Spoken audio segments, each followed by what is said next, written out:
First time கட்டும்போது அது okay. Second time கட்டும்போது கேன்சல்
வரல. நீங்கள் அனுப்பிச்சு சரி, நான் அவரை முடிச்சுக்கலாம். எல்லாம் முடிங்க, நைட் பேசிக்கலாம். சரி, நீங்கள் எடுங்க, அங்கே பூஜை ஆரம்பிச்சிட்டாங்க.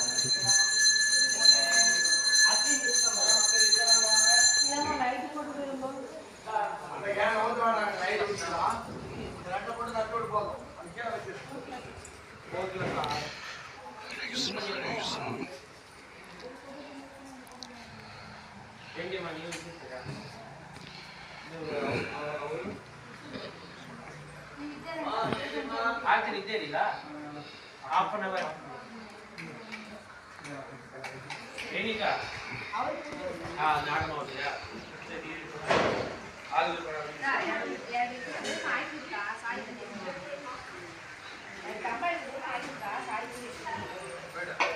आनंद सद्गुरु साईनाथ महाराज के ओम श्री राम जय राम जय जय राम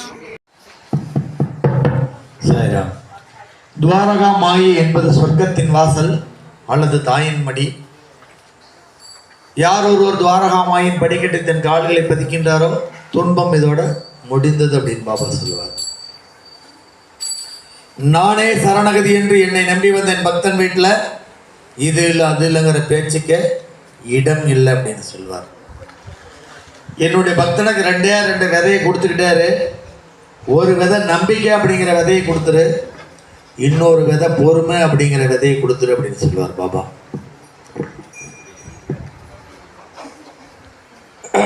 இப்போ கணபதிக்கு பூஜை செய்கிறாங்க, நல்லா கவனிங்க. உங்கள் செல்லெல்லாம் சைலண்டில் போட்டுருங்க.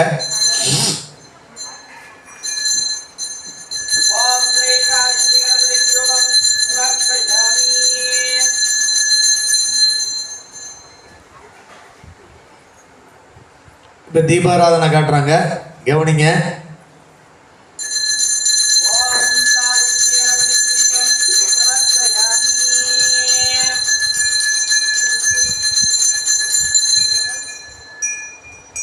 அடுத்து கணபதிக்கு அன்னம் ஊட்டுறாங்க. ஆண்கள் பெண்கள் குழந்தைகளை நீங்கள் எல்லாம் கூட சேர்ந்து சொல்லலாம். கடவுளுக்கு சாப்பாடு ஊட்டுறது அவ்வளோ பெரிய பாக்கியம்.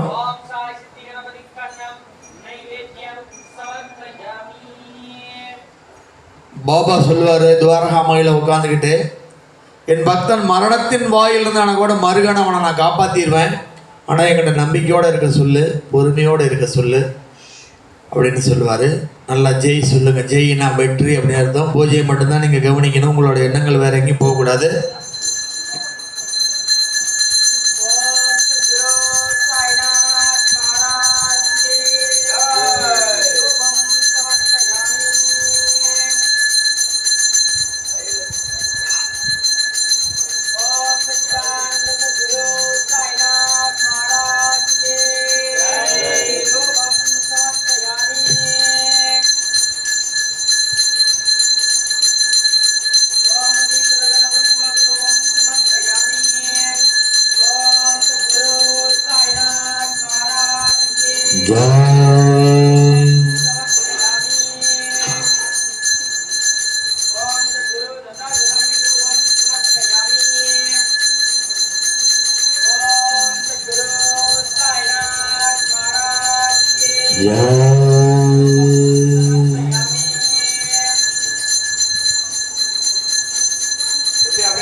தீபாராதனை பாருங்க, நல்லா பிரார்த்தனை வச்சுக்கோங்க.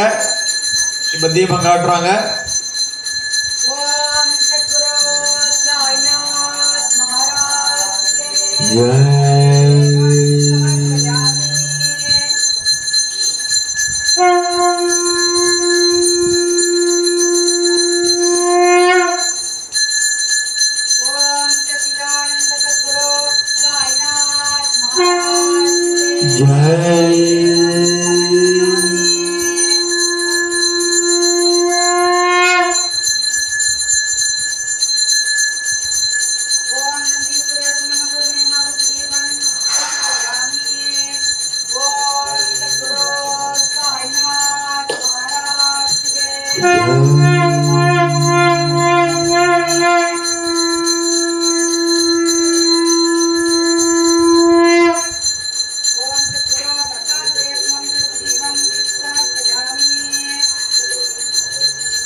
இப்போ அண்ணன் ஓட்ட போறாங்க.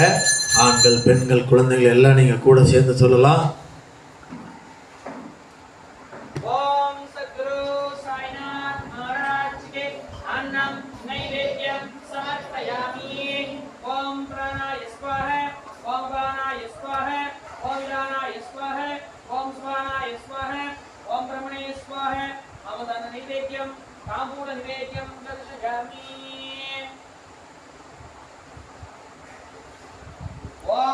सच्चिदानंद सद्गुरु साईनाथ महाराज के अन्नम नैवेद्यम समर्पयामि। ओम नंदीश्वरकुम अन्नपूर्णियमाव अन्नम नैवेद्यम समर्पयामि। ओम सद्गुरु साईनाथ महाराज के अन्नम नैवेद्यम समर्पयामि। ओम सद्गुरु दत्तात्रेय स्वामी अन्नम नैवेद्यम समर्पयामि। ओम अनंत हरि ब्रह्मांड नायक राजाधिराज योगिराज परब्रह्म श्री सच्चिदानंद सद्गुरु साईनाथ महाराज के अन्नम नैवेद्यम समर्पयामि।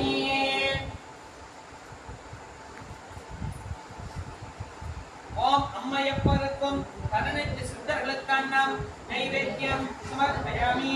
ओम श्री बालत्रिपुर सुंदरिकन्नं नैवेद्यम समर्पयामि। ओम श्री मीनाक्षी विहाकन्नं नैवेद्यम समर्पयामि। சாய்ராம் இப்போ உதி மந்திரம் சொல்ல போகிறாங்க. ஆண்கள் பெண்கள் குழந்தைகள் எல்லாம் அப்படி சின் முத்திரை வச்சு தொடையில் கை வச்சு அப்படியே கண்ணை மெதுவாக மூடி தியான நிலைக்கு வாங்க. சின் முத்திரை வச்சு இப்படி தொடையில் வச்சு முதுகு நேராக வச்சு புருவ மத்தியில் இப்போ குலதெய்வத்தை முதல்ல வேண்டிக்கிட்டு பாபாவை வேண்டிக்கிட்டு சொல்லக்கூடிய மந்திரத்தை சப்தமாக சொல்லுங்கள். எல்லாம் அப்படி தியானத்துக்கு வாங்க. ஆண்கள் பெண்கள் குழந்தைகள் எல்லாம் வாங்க.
யாரும் கண்ணை முழிக்க வேண்டாம்.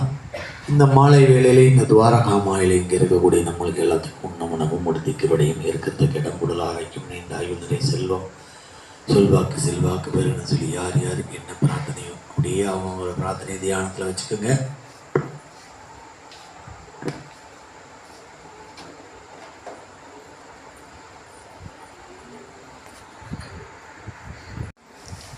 சாய்பாபா தன்னுடைய பக்தர்களுக்கு வந்து தங்க கட்டியோ வெள்ளி கட்டியோ வைரமோ வைடூரியமோ எதுவுமே யாருக்கும் எதுவும் அவர் கொடுக்கல. அவர் கொடுத்த ஒரே விஷயம் அந்த உதி அப்படிங்கிற சாம்பலம் மட்டும்தான் கொடுத்துட்டு இருந்தார். துவாரகா மாயில என்ன சொல்லுவார்னா அன்னமே பரபிரம்மம் அப்படின்னு சொல்லுவார். ஒரு மனிதனுக்கு போதுன்னு சொல்லக்கூடிய ஒரு பொருள் சாப்பாடு மட்டும்தான், வேற எதை கொடுத்தாலும் அவனை திருப்திப்படுத்த முடியாது அப்படின்னு சொல்லுவார். அதனால் இன்றைக்கி அன்னதானம் செய்யக்கூடிய யார் அப்படின்னு கேட்டிங்கன்னா வக்கீல் சுப்பிரமணியம், கீதா, டாக்டர் இளவரசன், குமார் அவங்க குடும்பத்தார் இந்த அன்னம் போடுறாங்க. இந்த அன்னம் போடக்கூடிய அந்த குடும்பத்துக்கு உணவும் உடுத்திக்கிறோடையும் இருக்கிறதுக்கு இடம் உடல் ஆரோக்கியம் நீண்ட ஆயுள் நிறை செல்வம் சொல்வாக்கு செல்வாக்கு பிறகு சொல்லி எல்லாம் உள்ள இறைவனை நம்மளை அப்படியே கண்ணை மூடி அவங்களுக்காக ஒரு பிரார்த்தனை வச்சு எல்லாரும் அப்படியே கண்ணை மூடி அந்த குடும்பத்துக்கு ஒரு பிரார்த்தனை வச்சுட்டீங்க.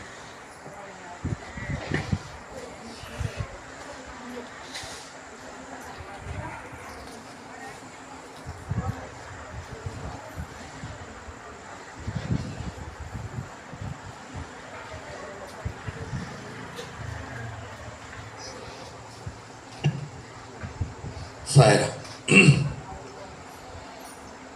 குலதெய்வ வழிபாடு அப்படிங்கிறது ரொம்ப முக்கியம்.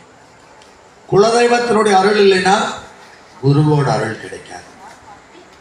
குருவோட அருள் இல்லைன்னா மேலே போனால் திருவோட அருள் கிடைக்காது. நீங்கள் 1 கோடி பேருக்கு ஒரு நாள் சாப்பாடு போட்டிங்கனாலும் குலதெய்வத்தினுடைய கருணை இருந்தால் தான் அது புண்ணிய கணக்குக்கு போகும். தெய்வம் இருந்து சொல்கிறது நல்லா கேளுங்க. உங்கள் குழந்தைங்களுக்கு முதல்ல குலதெய்வத்தை சொல்லி வளர்த்துங்க. ஏன்னா இன்னைக்கு நிறையா குலதெய்வம் என்ன அப்படின்னு கேட்டால் அம்மா அப்பா நம்ம குலதெய்வம் என்னன்னு கேட்குற அளவுக்கு வளர்க்குறாங்க. அதனால முதல்ல உங்கள் குழந்தைங்களுக்கு நீங்கள் சொல்லிக் கொடுக்கக்கூடிய ஒரே சொத்து குலதெய்வத்தை வளர்த்துட்டீங்கன்னா அந்த குழந்தை வாழ்க்கையில் எதையும் தேட வேண்டிய அவசியம் கிடையாது. குரு கூட இருந்தே கூட்டிகிட்டு போயிடுவார். இப்போ நிறைய பேர் புதுசாக வந்திருப்பீங்க. குருவுக்கும் கடவுளுக்கும் என்ன வித்தியாசம் அப்படின்னு முதல்ல தெரிஞ்சுக்கங்க. குரு சிஷ்யன் வீட்டுக்கு கடவுளை கூட்டிகிட்டு போகிறார். சிஷ்யன் சொல்கிறார், சிஷ்யா கடவுள் வந்துட்டார், நீ ஓடி போய் முதல்ல அவரை கும்பிட்டுக்க அப்படின்னு சொல்கிறார். கடவுள்கிட்ட இவர் போகிறார். உடனே கடவுள் என்ன சொல்கிறாருன்னா முதல்ல குருவை கும்பிட்டுட்டு வாங்க அப்படின்னு சொல்கிறார். குரு என்ன சொல்கிறார் அப்படின்னா கடவுள் அப்படிங்கிறவர் எப்பயாவது ஒரு முறை தான் வருவார். நான் உன் கூட இருக்கிறவன் தானே, முதல்ல கடவுளை கும்பிட்டுட்டு வாங்க அப்படின்னு சொல்கிறார். மறுபடியும் கடவுள்கிட்ட போகிறார். அப்போ கடவுள் சொல்கிறார், பிராப்தம் சஞ்சிதம் ஆகாமியம், நீ என்ன பாவ புண்ணியம் தர்மம் செய்தாயோ அதுக்கு தகுந்த மாதிரி உன்னுடைய கதையை எழுதி நான் கிளம்பிடுவேன். குரு அப்படி கிடையாது. உன்னை கூப்பிட்டு உட்கார வச்சு உன்னுடைய கதைகளெல்லாம் கேட்டு உன்னுடைய கர்மாவை எரிக்கக்கூடியவர் தான் குரு. அதனால் முதல்ல குருவை கும்பிட்டுங்க அப்படின்னு சொல்லி. இன்றைக்கி நம்ம நிறைய பேர் பார்த்திங்கன்னா ஒரு 40 வருஷத்துக்கு முன்னாடி நடந்த எந்த விஷயங்களும் மறந்துட்டோம். 20 வருடங்களுக்கு முன்னாடி கூட தெய்வீக பக்தி இருந்தது எல்லாருக்கும். 10 வருடங்களாக யாருமே இன்றைக்கி நம்ம தெய்வம் கும்பிட்றதில்ல.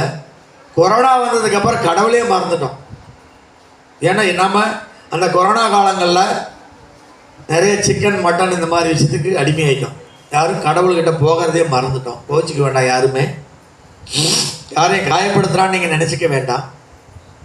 ஒரு 30 வருடங்களுக்கு முன்னாடி நம்ம மூதாதையர்கள் என்ன செய்வாங்கன்னா காலையில் எழுந்த உடனே ஒரு வேப்பங்குச்சி எடுத்து பல்ல விளக்கிட்டு வாயை கொப்பளிச்சிட்டு சூரிய நமஸ்காரம் பண்ணுவோம். இன்றைக்கி நாம் எந்த குழந்தைகளுக்குமே சூரியனை சொல்லி வளர்த்துறது கிடையாது. அன்னைக்கு குழந்தை பிறந்தால் அந்த குழந்தை சூரியனில் படுக்க வைப்பாங்க கட்டலில். இன்றைக்கி கொண்டு லைட்டில் படுக்க வைக்கிறாங்க. மாலை 6 மணி ஆன உடனே இன்றைக்கெல்லாம் நிறைய நவீன லைட் வந்துருச்சு. அன்னைக்கு லைட்டெல்லாம் கிடையாது, அரிக்கல் லைட்டு தான். 6 மணி ஆனால் அந்த பெண் ஒடியாருவா வீட்டுக்கு. எதுக்குன்னா மகாலட்சுமி வாசம் செய்வாள் அப்படின்னு 2 விளக்கு போட ஒடியாந்துருவாங்க. இன்றைக்கி நாம் வேலை பழுவின் காரணமாக விளக்கு போடுறதில்ல. அப்படியே நமக்கு டைம் இருந்தாலும் யாருக்கிட்டையும் நம்ம கஷ்டத்தை ஃபோன் பண்ணி சொல்லிகிட்டு இருப்போம். கடவுள்கிட்ட நாம் சொல்ல மாட்டோம். 2 முறை நம்ம ஃபோன் எடுப்பான், 3ஆவது முறை நம்ம நம்பரை பிளாக்கில் போட்டுருவோம். ஏன்னா அவனே ஏதோ ஒரு கஷ்டத்தில் ஓடிட்டு இருப்பான். நம்ம கஷ்டத்தை அவன்கிட்ட சொல்லி இவன் தொல்லை தாங்க முடியல, எப்போ ஃபோன் பண்ணாலும் நச்சுன்னு ஏதோ சொல்லிகிட்டே இருக்கிறான்டா அப்படின்னு. அதனால் சாய்பாபா அற்புதமான விஷயங்கள் நமக்கு சொல்லி கொடுத்துருக்கிறார், சொல்லிட்டு போயிருக்கிறார். அவர் என்ன சொல்கிறாருன்னா, என்னை வெறும் சித்திரமாக பார்க்க வேண்டாம், கற்சிலையாக பார்க்க வேண்டாம், உயிர் உள்ள ஜீவனாக பாரு அப்படிங்கிறார். அப்படின்னா என்ன?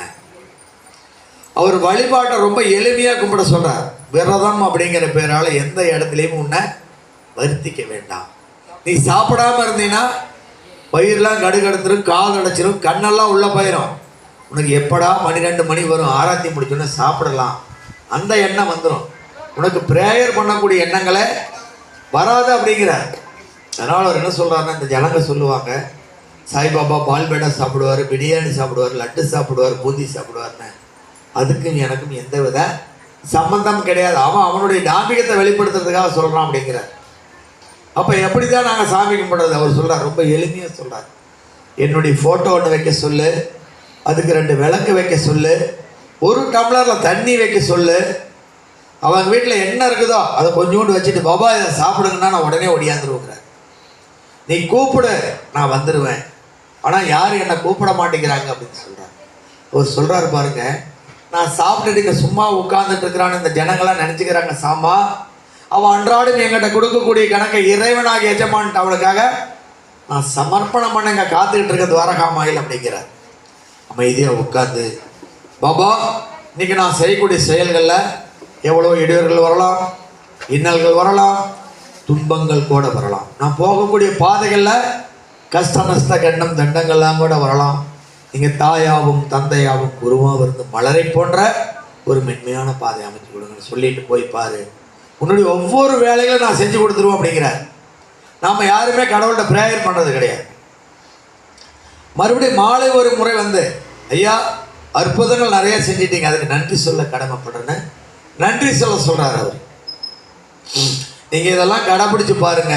அவர் சொல்கிறார், உங்களுக்கு முன்னாடி நான் போயிட்டு இருப்பேன் அப்படிங்கிறார். இது நடக்குமா? சத்தியம் அப்படின்னு சொல்கிறார். அவர் சொல்கிறார், என்னுடைய மொழிகள் பொய் போகாது, என்னுடைய வார்த்தைகள் உண்மையானது, சக்தி வாய்ந்தது அப்படிங்கிறார். எப்படி நாங்கள் நம்ப முடியுமா? அதுக்கு இன்னைக்கு ஒருத்தர் சொல்கிறாங்க, 15 வருஷமாக சொத்தே பிரிக்க முடியலையா. பாபாகிட்ட வந்து பிரார்த்தனை எழுதி எழுதி கும்பிட்டுக்கிட்டே இருந்தாங்களாம். அழகா அடுத்த மாதம் சொத்து பிரிக்கலான்னு சொல்லிட்டேன். ஏதோ நாங்கள் பண்ணணும், ஆனால் பாபா அற்புதம் செஞ்சுட்டார், நன்றி சொல்ல வந்திருக்கோம் அப்படின்னு சொல்லி. உங்கள் குழந்தைகளுக்கு முதல்ல குருவை சொல்லி வளர்த்துங்க. கண்டிப்பாக குரு பார்க்க கோடி நன்மை அப்படின்னு சொல்லுவாங்க. சரி, இந்த சாய்பாபா இந்த குழந்தைங்கள்லாம் சொன்னால் மேஜிக் பண்ணிடுவாரா? கண்டிப்பாக பண்ணுவார். வாழ்க்கை வரலாறு, பாபாவோட வாழ்க்கை வரலாறை படித்து பாருங்க. பாம்பேல ஒரு பையன் 10ஆம் வகுப்பு படிச்சுட்டு இருக்கான். அவங்க ஆசிரியர் சொல்கிறார், இந்த வருடம் நீங்கள் வந்து சரியானபடி தேர்ச்சி ஆக முடியாது, அதுக்கு நீங்கள் தயாராகலை, அதனால் நீங்கள் வந்து ஒரு டியூஷன் வச்சுக்கோங்க அப்படின்னு சொல்கிறார். அந்த பையன் வந்து அவங்க அம்மா கிட்ட சொல்கிறான், இந்த மாதிரி ஆசிரியர் சொல்கிறாரு, அடுத்த வருஷம் என்ன எழுத சொல்கிறாரு அப்படிங்கிறார். அவங்க அம்மா பாபாவோட தீவிர பக்தர். துவாரகாமாய்க்குள்ள வந்து பாபா சொல்றார், ஓ அம்மா, உன்னுடைய மகன்கிட்ட போய் சொல்லு, ஜோதிடம் பார்க்க வேண்டாம், பிரசன்னம் பார்க்க வேண்டாம், டியூஷன் வைக்க வேண்டாம், இந்த பக்ரி நினைச்சுக்க சொல்லு, மும்பையில் முதல் மாணவனாக வந்துடுவான் அப்படின்னு சொல்றார். இந்த அம்மா போய் சொல்றாங்க, நீங்க பாபாவை நினைச்சுக்க சொல்றாங்க பாபான்னு. அவங்க ஆசிரியர் அவங்க அம்மாவை கூப்பிட்டு சொல்றாரு, இவர் சரியானபடினா தேர்ச்சியே ஆகலை, பரவாயில்லை அப்படின்னு சொல்லிட்டு பாபாவை நினச்சி ஒவ்வொரு பரீட்சையும் எழுதுறாரு. ரிசல்ட் வந்தா மும்பையில் முதல் மாணவனாக வராரு. இதுதான் பாபாவோட அற்புதம். சரி, இந்த கடவுளுக்கு காது இருக்குதா அப்படின்னு நிறைய பேர் கேட்குறாங்க. கேட்டேன், சாமி இங்கே இருக்குது, அவர் அங்கே இருக்கிறாரு, நாங்கள் சொன்னால் கேட்குமா? அவர் சொல்றார், மொழிகள் ஒரு தடை எனக்கு கிடையாது, நீ கன்னடத்தில் சொல்லு, இந்தியில் சொல்லு, மராத்தியில் சொல்லு, தமிழில் சொல்லு, ஆனால் என்கிட்ட ப்ரேயர் பண்ணிக்கிட்டே அப்படின்னு சொல்லு. இன்னொரு விஷயம் நல்லா புரிஞ்சுக்கங்க, 9 வாரம் விரதம் அப்படின்னு சொல்லி நம்மளையெல்லாம் நிறைய பேர் மாட்ட விட்டுறாங்க. நாம் அவங்க சொன்னதை கேட்டு வந்து, பாபா நான் 9 வாரம் வரேன், எனக்கு இந்த லோனை வாங்கி கொடுன்னு சொல்கிறோம். 6 வாரம் வந்து எனக்கு லோனே கிடைக்கலன்னு நம்ம பாபாவுக்கு சொல்லுவோம். தயவு கூர்ந்து யாரும் தப்பாக நினைக்க வேண்டாம். முதல்ல வந்த உடனே உங்கள் செல்லெல்லாம் சைலண்டில் போட்டு அமைதியாக இருக்கும். பாபா உங்கள் வீட்டிலேருந்து கிளம்புறப்ப குலதெய்வத்தை சொல்லணும், நான் பாபா கோவிலுக்கு போகிறேன், நீங்கள் வாங்க அப்படின்னு சொல்லிட்டு வந்துங்க. பாபா அமைதியாக வந்து, பாபா நான் வந்திருக்கிறேன், பாபா எனக்கு இதெல்லாம் வேணும் செஞ்சு கொடுங்க அப்படின்னு சொல்லி பாருங்க, அவர் செய்வார். அதை விட்டுட்டு நான் 9 வாரம் வரேன், 11 வாரம் வரேன், எனக்கு செய்யணும் பாபாட்ட நிர்பந்தம் வைக்காதீங்க. எந்த கோவிலுக்கு நீங்கள் போனீங்களாலும் அந்த கடவுள்கிட்ட என்ன சொல்லணும்னா, நான் வந்திருக்கேன், நான் கேட்கறதெல்லாம் எனக்கு செய்யுங்க, மறுபடியும் உங்களை தரிசிக்கக்கூடிய வாய்ப்பு எனக்கு கொடுங்க அப்படின்னு நீங்கள் வேண்டுங்க. ஒவ்வொருத்தரும் பார்த்தா ஆயில்ஸ் பூரா போகிறோம்பாங்க, ஆனால் போக முடியாது. அதனால் நீங்கள் எந்த கோவிலுக்கு போனாலும் ஒரு 10 நிமிஷமாவது உட்காந்து அப்படியே அமைதியாக செய்யுங்க. பெண்கள் வேலைக்கு போகிறவங்களா இருந்ததுன்னா காலையில் நம்மளால் சாமி கும்பிட முடியலனாலும் மாலை வந்து குளிக்க வேண்டிய அவசியம் கிடையாது. முகக்கைகள் அளவிட்டு விளக்கு போட்டு அமைதியாக ஒரு 10 நிமிஷம் பாபாவை நினச்சி கும்பிடுங்க. வாய்ப்பு கிடைக்கிறப்பெல்லாம் ஓம் ஸ்ரீராம் ஜெயராம் ஜெய் ஜெயராம் சொல்லுங்கள். ஓம் சாயி நமோ நம, ஸ்ரீ சாயி நமோ நம, ஜெய ஜெய சாயி நமோ நம, சர்க்குரு சாயி நமோ நம. இந்த மகாமந்திரத்தை உங்களுக்கு மனசு சரியில்லை, தூக்கம் வரல, எவ்வளோ கஷ்டமாக இருந்தாலும் உட்காந்து சொல்லி பாருங்க, உடனே கிடைக்கும். ஓம் சாய் ராமனா என்னன்னு நிறைய பேருக்கு தெரியாது. ஓம்னா பிரபஞ்சம், சாயின்னா பாபா, ராம் அப்படின்னா ஹனுமான், ராமபிரான் தான் நமக்கு தெரியும். யாரெல்லாம் ஓம் சாய்ராம் சொல்கிறாங்களோ பிரபஞ்சம் நமக்கு ஆசீர்வதிக்கப்பட்டிருது. பாபா உடனே வந்துருவாரு. பிரம்மா வருவாரு, விஷ்ணு வருவார், சிவன் வருவாரு, மகாலட்சுமி வருவாங்க, சரஸ்வதி வருவாங்க, அம்பாள் வந்துருவாங்க. இவங்கெல்லாம் வந்து எந்த வித பிரயோஜனமும் கிடையாது. மகாபிரபு இந்த உலகத்துல கலியுகத்தின் கண்கண்ட தெய்வம் ஹனுமான் ஓடி போய் ராமபிரான்ட்ட சொல்லுவார், இவன் ராம மந்திரம் சொல்லிட்டான், இவனுக்கு நான் கடங்காரன். நாம உடனே வந்து இவன் கதையை கேளுங்க மகாபிரபுன்னு அவர் கூட்டிகிட்டு வந்துடுவார். அதனால நீங்க அரிசி பொறுக்கிறப்ப கூட ஓம் சாய்ராம் சொல்லி பாருங்க. அன்னைக்கு செய்கிற சாப்பாடு அவ்வளோ மணக்கும், அவ்வளோ அற்புதமாக இருக்கும்.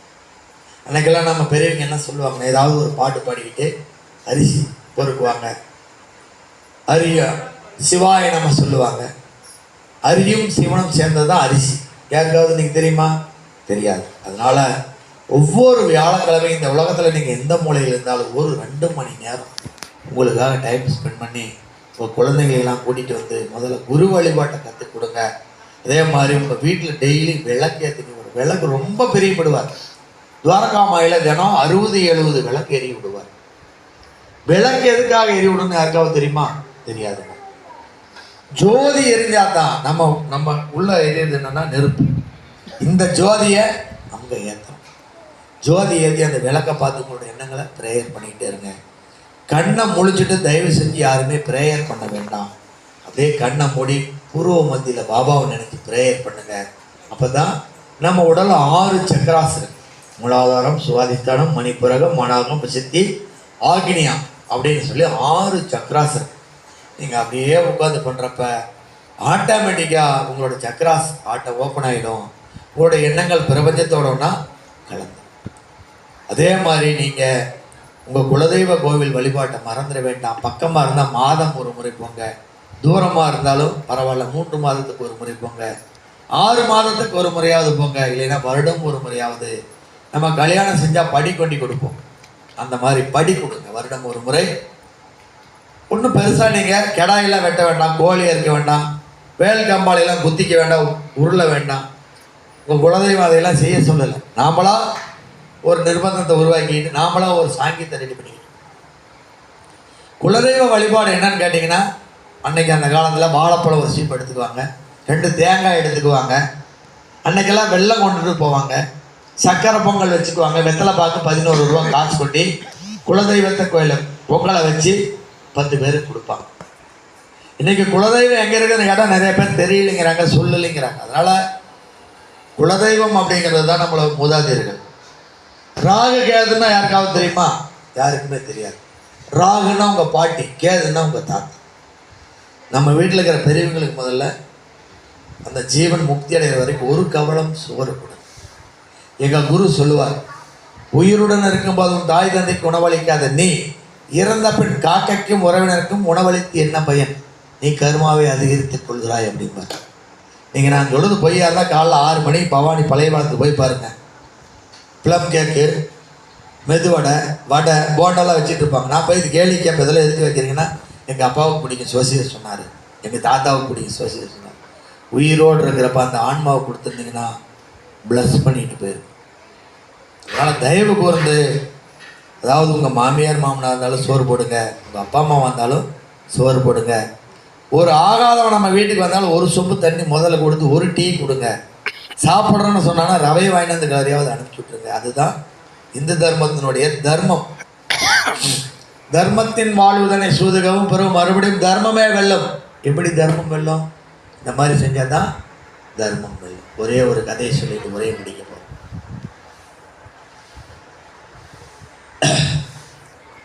தர்மத்தினுடைய கதை. அதாவது கர்ணன் அப்படிங்கிற ஒரு மிகப்பெரிய கொடை வள்ளல். இந்த உலகத்திலே கர்ணன் தான், கொடைனா கர்ணன் தான். அப்போ அர்ஜுனனும் கிருஷ்ண பரமாத்மாவும் ரதத்தில் வந்துட்டு இருக்காங்க. அப்போ அர்ஜுனன் கேட்குறாரு, மாமா நானும் நிறைய தர்மம் தானம்லாம் செய்கிறேன், இந்த ஜனங்க அர்ஜுனனை மட்டும்தான் கொடைன்னு சொல்கிறாங்க மாமா அப்படின்னு கேட்குறாரு. வண்டி காட்டுக்குள்ளே போயிருக்கு. போய் பார்க்குறப்போ ஒரு பெரிய பயங்கரமாக அப்படியே ஜொலிக்குன்னு அப்படியே அடிக்குது கோல்டு. பார்த்தா அந்த மலை தங்க மலை.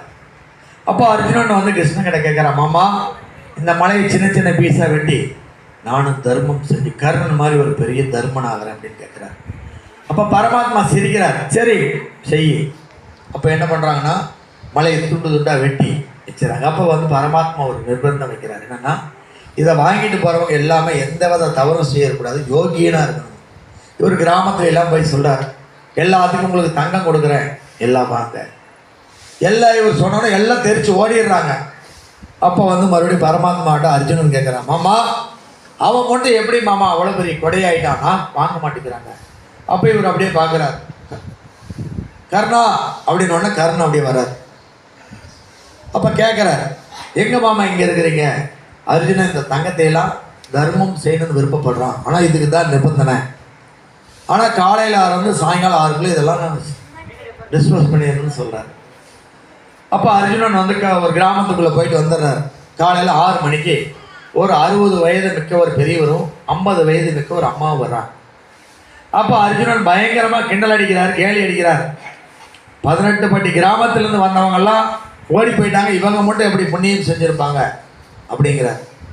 அப்போ அர்ஜுனன்கிட்ட கர்ணன்கிட்ட பரமாத்மா கேட்குறார், கர்ணா இவங்களுக்கு இதுக்கு என்ன சம்பந்தம்? மாமா இவங்க ஒரு அன்னச்சத்திரம் வச்சிருக்கிறாங்க மாமா. தினம் 100 பேர் 150 பேருக்கு இவங்க அன்னம் வழங்கிட்டு இருக்கிறாங்க. இந்த தங்கமெல்லாம் அவங்களுக்கு கொடுத்துட்டீங்கன்னா தினம் 250 பேருக்கு இவங்க அன்னம் கொடுத்துருவாங்க. இந்த தங்கமெல்லாம் கரைஞ்சிடும், புண்ணியம் வந்துடும் சொல்கிறார். உடனே அர்ஜுனன் வந்து கர்ணனுடைய காலில் விழுந்து, நீ தான் இந்த உலகம் 14 லோகத்துக்கு நீ தான் தர்மவான், கர்ணன் பெரிய கொடை அப்படின்னு சொல்லி அர்ஜுனன் அவர்கிட்ட மன்னிப்பு கேட்டுக்கிறார். இது எதுக்காக இந்த கதையை சொல்கிறேன் அப்படின்னா, எந்த கோவிலுக்கு போனீங்கனாலும் அங்கே அன்னதானம் நடக்கும். உங்களால் முடிஞ்ச 50 100 இல்லை எனக்கு 1000 ரூபா கொடுக்க முடியும், 10 ரூபா கொடுக்க முடியும், அந்த மாதிரி செய்யுங்க. உங்கள் வீட்டில் மிச்சாகிற சோத்தை மேலே காக்காய்க்கோ குருவிக்கோ உங்கள் குலதெய்வத்தையும் உங்கள் முன்னோர்களையும் நினச்சி ஒரு டப்பாவில் தண்ணி வச்சு அந்த சோத்தை மேலே வச்சுட்டு வந்துடுங்க, அது பெரிய தர்மம். உங்கள் குலதெய்வம் கோவிலுக்கு போகிறப்ப பச்சரிசி மாவை பவுட்ரு பண்ணிக்கோங்க, நாட்டு சர்க்கரையை கலந்துக்குங்க, கொண்டு குலதெய்வ கோயிலில் வச்சு நல்லா ப்ரேயர் பண்ணி பூஜை முடிஞ்சோன்னே கோவிலை சுற்றி ஒரு ஓரமாக அப்படியே சுற்றியும் போட்டுட்டு வந்துடுங்க. 1000 எறும்பு 2000 எறும்பு 1,00,000 எறும்பு சாப்பிடும், அது தர்மம். இப்போ கூடுதலைக்கு போகிறீங்க, பொறி வாங்கிட்டு போய் மீனுக்கு போடுங்க, அது தர்மம். சரி, இதெல்லாம் எப்படி சாத்தியப்படுமா? இது ஒரு அற்புதமான சித்தர்களுடைய கதை, உண்மை சம்பவத்தை சொல்லிட்டு உரையை முடிக்க போகிறோம். ஒரு விறகு வெட்டி இருக்கார், அவருக்கு தினம் ஒரு வேளை சாப்பிட்றதே ரொம்ப சிரமம். ஏன்னா விறகு வெட்டிட்டு வந்து விற்று அதில் வர சாப்பிடுவார். ஒரு சித்தர் வரார், அந்த விறகு வெட்டிக்கிட்டு சொல்கிறார், ஓ மகனே அந்த விறக மலார்னு கீழே போடுங்க, அதுக்குள்ளே பாம்பு கருணாக பாம்பு உங்களை கடிக்க போதுன்னு அவர் கீழே போடுறார். பாம்பு இறங்கி போயிடுது. அப்போ அந்த சித்தர் அந்த விறகு வெட்டிக்கிட்ட சொல்கிறார், நீ 1000 பேருக்கு அன்னம் அளித்திருக்கிற, அதனால் நீ காப்பாற்றப்பட்டு விட்டாய் அப்படின்னு சொல்கிறார். இப்போ அந்த விறகு வெட்டிக்கு பயங்கரமான கோபம். தம்பி அந்த அம்மா கேட்குறாங்க, நீங்கள் மறைக்கிறீங்க. சேரில் இருக்கிறவங்க கேட்குறாங்க, எட்டி பார்க்குறாங்க, தள்ளிங்களேன். அப்போ வந்து சொல்கிறாங்க, நீங்கள் 1000 பேருக்கு அன்னம் அளிச்சிருக்கிறீங்க அப்படின்னு சொல்கிறாங்க. அதுக்கு அந்த விறகு வெட்டி பயங்கரமாக கோவப்பட்டு சண்டைக்கு போகிறார். நான் ஒரு வேளை சோறே கிடைக்கிறதுக்கு இவ்வளோ கஷ்டப்படுறேன், 1000 பேருக்கு எப்படியா சோறு போட்டிருக்க முடியும், பயங்கரமாக ஃபைட் பண்ணுறாங்க. அப்போ அந்த சித்தர் சொல்கிறார், நீங்கள் ஒரு முறை மாமரம் வெட்ட போகிறப்ப மாந்தோப்பில் மதிய உணவு சாப்பிட்றப்ப ஒரு உருண்டை உணவு தவறி ஒரு எறும்பு குழியில் விழுகுது. 1000 ஜீவன் அன்னைக்கு சாப்பிட்டு இன்னைக்கு காப்பாற்றப்பட்டு விட்டீர்கள் அப்படின்னு சொல்கிறார். தர்மம் செய்கிறதுக்கு 1000 வழிகள் இருக்குது. அதனால் நம்ம குழந்தைங்களுக்கு இப்போ இருந்தே இந்த தர்ம சிந்தனையை நீங்கள் கண்டிப்பாக சொல்லிக் கொடுங்கன்னு சொல்லி இந்த வேலை சொல்லிட்டு, நம்ம கோவிலில் மாதாந்திர அன்னதான திட்டம் ஒன்று இருக்குது. மாதம் 250 ரூபா கொடுத்தீங்கன்னா இங்கே சாப்பாடு போட்டு உங்கள் பேருக்கு ப்ரேயர் பண்ணிடுவாங்க. இல்லை எங்களால் 250 ரூபா கொடுக்க முடியாது, உங்களால் என்ன முடியுமோ கொடுத்து இங்கே நடக்கக்கூடிய ஒவ்வொரு நிகழ்வும் ஊக்குவிக்குமாறு அன்போடு கேட்டுக்கொள்கிறோம். ஓம் சாய்ராம், ஜெய் சாய்ராம், ஜெய் ஜெய் சாய்ராம்.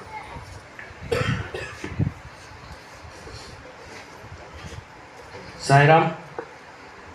அந்த தியானி சிவனே போற்றி, ஆரூர் அமர்ந்த அரசே போற்றி, சீரால் திருவையாரா போற்றி, அண்ணாமலையின் அண்ணா போற்றி, கண்ணார் அமுதக் கடலே போற்றி, காவாய் கனகத்திரளே போற்றி, எம் கைலை மலையானே போற்றி போற்றி ஓம் பூவியர்கோன் வெற்பொய்ந்த புகழையர்கோன் கலரடி போற்றி ஆலிமிசை கல் மிதப்பின் அணிந்த பிரானடி போற்றி வாலி திருநாத ஊரார் வந்தன் பரம் போற்றி ஊலிமணி திருவாத ஊரார் திருத்தாலடி போற்றி போற்றி வேததறிதலை தோங்க விகு செய்வத்துறை விளங்க பூத பரம்பரை புரிய புனிதவாய் மலர் தழுவ சீலவரர் புயத்துந்தன் திருஞான சம்பந்தன் பாலமரர் திருத்தொண்டு திருத்தொண்டர் பரவுவாம் वां शुक्लांबरधरं विष्णुं शशिवर्णं चतुर्भुजं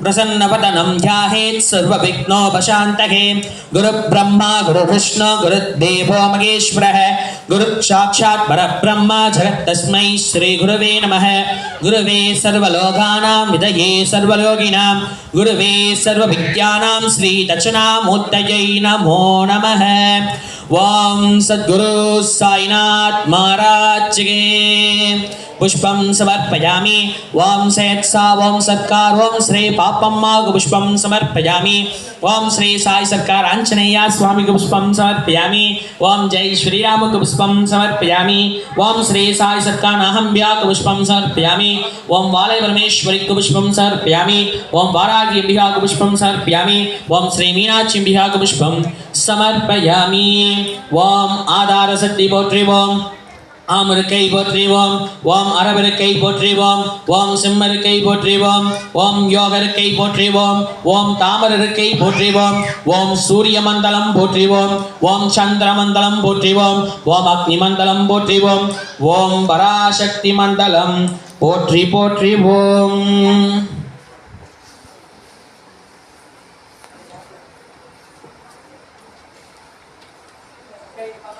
ओम आकाशदाण्डवाय विद्महे नदनराजाय धीमहि तन्नो सभापति प्रचोदयात् ओम महादेवाय नमो नमः अस्मिन् गुम्बस्य आवागितो भवास्थापितो भवासन्निधो भवादालक्रिय दिग्बन्धना वहुन्दन शिवसत्यमुत्रां त्रिशूलमुत्रां पद्ममुत्रां धेनुमुत्रां योनिमुत्रां अञ्जलिगस्ता ओम महादेवाय नमो नमः आसनं समर्पयामि अर्घ्यं समर्पयामि असमननेमनं समर्पयामि दन्नो वीदं समर्पयामि गंगा यमुना कावेरी नर्मदा तुंगभद्रा मलापगाल्नि पुण्यतीर्थं आवाहयामि वस्त्रां समर्पयामि गन्धं समर्पयामि गन्धाक्तकुङ्कुमं समर्पयामि पुष्पमालां समर्पयामि ताम्बूलं समर्पयामि स्वर्णपुष्पं स्वयपुष्पं समर्पयामि अक्षतां समर्पयामि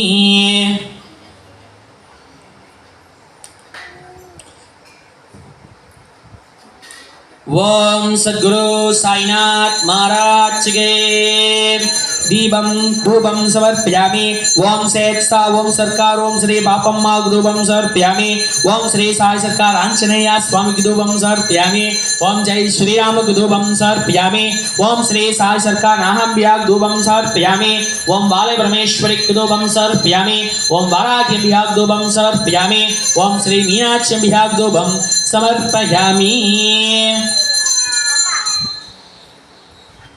दीपान पार्थ नल प्रार्थना साईराम ओम सद्गुरु साईनाथ महाराज के दीपम समर्पयामि ओम सेत्सा ओम सरकार ओम श्री पापम्मा दीपम समर्पयामि ओम श्री साई सरकार आंजनेय स्वामी दीपम समर्पयामि ओम जय श्री राम दीपम समर्पयामि ओम श्री साई सरकार अहंभ्या दीपम समर्पयामि ओम बालय परमेश्वरी दीपम समर्पयामि ओम वारागी अंबिका दीपम समर्पयामि ओम श्री मीनाक्षी अंबिका दीपम समर्पयामि ओम आकाशदाण्डवाय विद्महे नदनराजाय धीमहि तन्नो सभापति प्रचोदयात् महादेवं दर्शयामि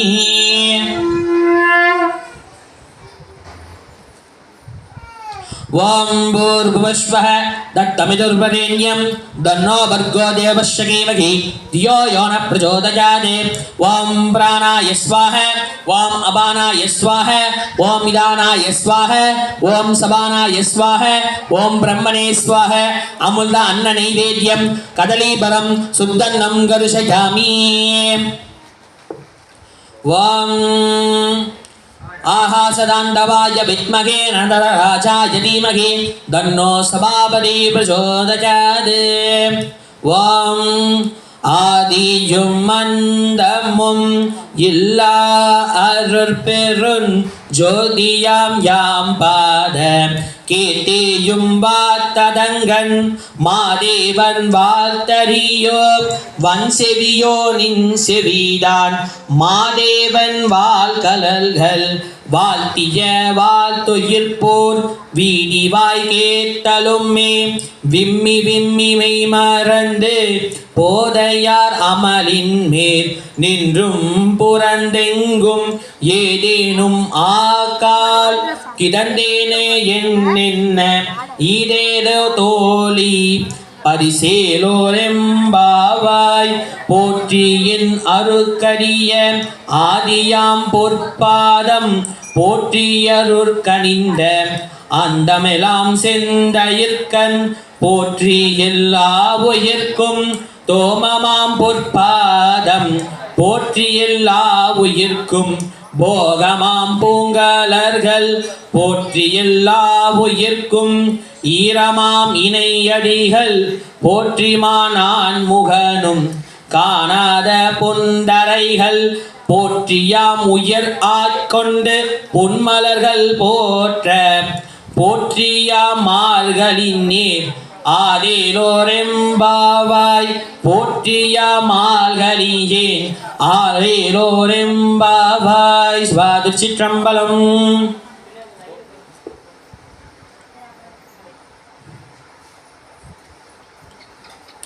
வாம் வேற்றாகி விண்ணாகி நின்றாய் போற்றி மீறாத யாரன்னை கொண்டாய் போற்றி ஊற்றாகி உள்ளே உரித்தாய் போற்றி ஓவாத சத்தத்தின் ஒளியே போற்றி ஆற்றாகி எங்கும் அமர்ந்தாய் போற்றி ஆரங்கம் நாள் வேதமானாய் போற்றி காற்றாகி எங்கும் கலந்தாய் போற்றி எம் கைலை மலையானே போற்றி போற்றி ஈசனடி போற்றி எந்தையடி போற்றி தேசனடி போற்றி சிவன் சேவதி போற்றி நேயற்கே நின்ற நிமலனடி போற்றி மாயப் பிறப்பருக்கும் மன்னனடி போற்றி சீரார் பெருந்துரை நம் தேவனடி போற்றி ஆராத இன்பம் அருளும் மலை போற்றி போற்றி ஓம். வாம் வான்முகில் வளாது பெய்க மணிவளம் சுரக்க மன்னன் கோன்முறை அரசு செய்க குறைவில்லாதுரிகள் வாழ்க நான் மறை அரங்கல் ஓங்க நற்றனம் வேள்வி மல்க மேன்மைகொள் சைவ நீதி விளங்குக உலகமெல்லாம் மேன்மைகொள் சைவ நீதி விளங்குக உலகமெல்லாம். ஹரஹர நம பார்வதீபதயே நம ஹரஹர மகாதேவா. ஓம் யோபாம் புஷ்பம் வேதா புஷ்பவான் பிரஜாவான் வசுவான் பவதே சந்திரமாவாம் அபாவாம் புஷ்பம் புஷ்பவான் பிரஜவான் பவதே தஹேயம் வேதா யோபாம் ஆகிதரம் வேதா ஆகிரணமான் பவதே சந்திரமாவாம் அபாவாம் புஷ்பம் புஷ்பவான் பிரஜவான் பவதே தஹ்யம் வேதா யோவாம் ஆகிதரம் வேதா ஆகிரணமான் பவதே. ஓம் ஸ்ரீ மகாதேவாய நமோ நமः. நானாம்பிர மந்திர புஷ்பம் ஞான புஷ்பம் யோக புஷ்பம் சமர்ப்பயாமி. பிரதீபான பாருங்க, நல்லா பிரார்த்தனை வச்சுக்கோங்க. சாய்ராம். ஓம் சத்குரு சாய்நாத் महाराज के दीपम समर्पयामि. ओम सयत्सा ओम सरकार ओम श्री पापम्मा दीपम समर्पयामि.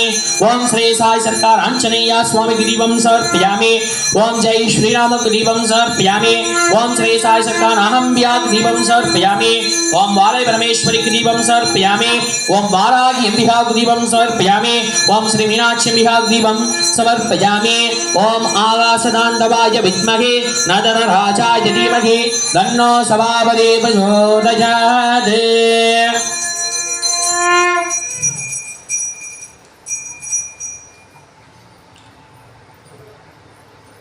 प्रिय कर्पूर दीपम பாருங்க, நல்லா பிரார்த்தனை வச்சுக்கோங்க. சாய்ராம்.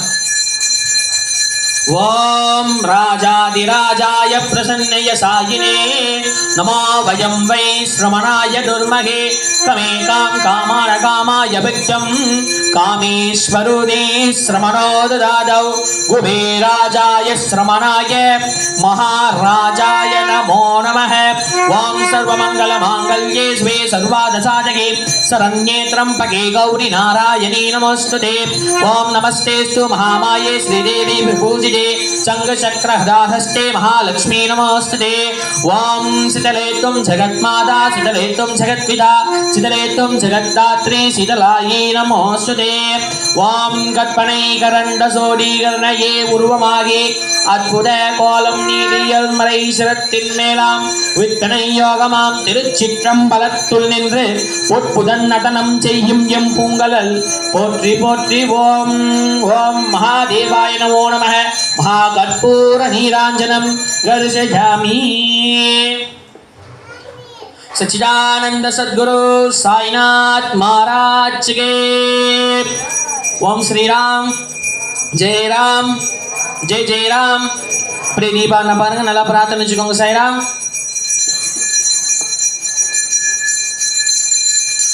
ओम सद्गुरु साईनाथ महाराज के दीपं समर्पयामि ओम श्रीरविवासाय विद्महे पंडरीपुरहंसाय धीमहि तन्नो साई प्रचोदयात् आनंद कोलाहल महापंचार च दीपं दर्शयामि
காரியங்களை செயல்படுத்தும் தந்திரத்தை அவர் ஒருவரே அறிவார். புல்லாங்குழலோ ஹார்மோனியமோ எங்கன மொழி எழுப்புகிறது என்பதை அறியார்.